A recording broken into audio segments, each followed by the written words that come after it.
Good morning. Ayan. Day 10 na tayo ngayon. Ayan, medyo malalaki naman na sila. Pero yung iba is parang bansot talaga. Hindi naman na sila lumaki. Hindi naman alam bakit ganyan. Day 10.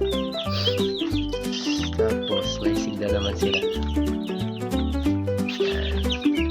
Tapos yung iba talaga, hindi na sila lumaki. Maliliit yung size sila. Kaya nito.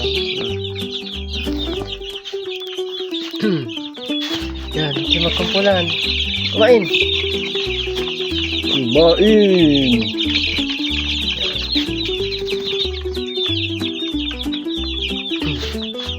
Malamig kasi ang panahon kaya nakailaw pa din. Kahit day 10 na sila. Kasi hindi pa umaaraw dito.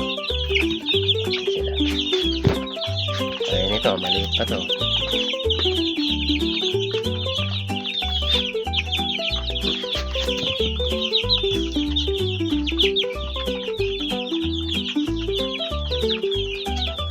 Kumakain na sila. Yung iba natutulog, yung iba kumakain.